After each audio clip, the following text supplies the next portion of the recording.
অভিজিত দাস। মোৰ ঘৰ নগাঁও ঢিঙত। মই নগাঁৱতে এটা কাম কৰোঁ সৰু সুৰা। তো ঘৰৰ পৰা সদায় বাইক লৈ অহা যোৱা কৰোঁ। আজি যোৱা কেইদিনমানৰ আগতে মোৰ এটা এক্সিডেণ্ট হয়, আৰু এক্সিডেণ্টটো হওঁতে মোক হেলমেটে মোৰ জীৱনটো ৰক্ষা কৰে, মোৰ বিপদৰ পৰা ৰক্ষা কৰে। হৈছে মোৰ ঘাই লৈছে, মোৰ হাতখনৰ এইখিনি এতিয়া আপোনাৰ ফ্ৰেকচাৰ হৈছে আৰু হাত থেতেলি গৈছে। তো মই ট্ৰিটমেণ্ট কৰিছোঁ বা ট্ৰিটমেণ্ট চলি আছে, অলপ আৰোগ্য হৈছোঁ।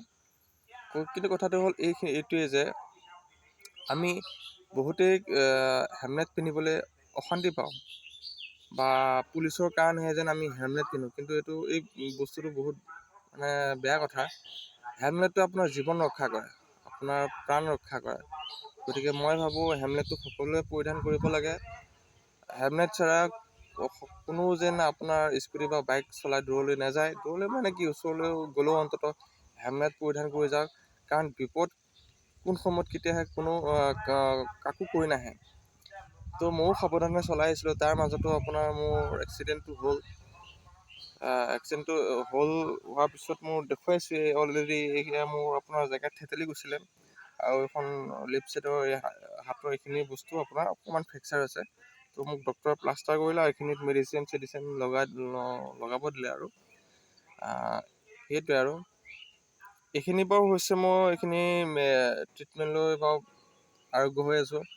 কিন্তু আপোনাৰ এই শৰীৰটোৰ প্ৰধান অংশটো হৈছে আপোনাৰ ব্ৰেইন, মগজু। এই মগজুটো আপোনাৰ মোক ৰক্ষা কৰিলে মোৰ হেলমেটটোৱে। গতিকে এই হেলমেটৰ কিমান প্ৰয়োজন আপোনালোকে মই কওঁতে চাগে নিশ্চয় বুজি পাইছে। গতিকে প্লিজ গাইজ, আপোনালোকে সকলোৱে যাতে হেলমেট পৰিধান কৰিহে যাত্ৰা আৰম্ভ কৰে। হেলমেটে না কেৱল পুলিচৰ কাৰণে, আপোনাৰ জীৱনটো ৰক্ষা কৰা এবিধ কৱচ। গতিকে মই ভাবোঁ আপোনালোক সকলোৱে মই কোৱা কথাখিনি আপোনালোকে নিশ্চয় ভালকৈ বুজিছে।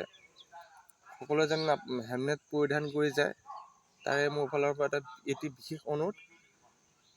সেইখিনি মোৰ ক'বলগীয়া কথা আপোনালোকৰ আগত মই শ্বেয়াৰ কৰিলোঁ, যাতে আন 10জনেও যেন এইখিনি কথা শুনি অকণমান উপকৃত হয় বা বুজে যে হেলমেটৰ প্ৰয়োজন কেনেকুৱা।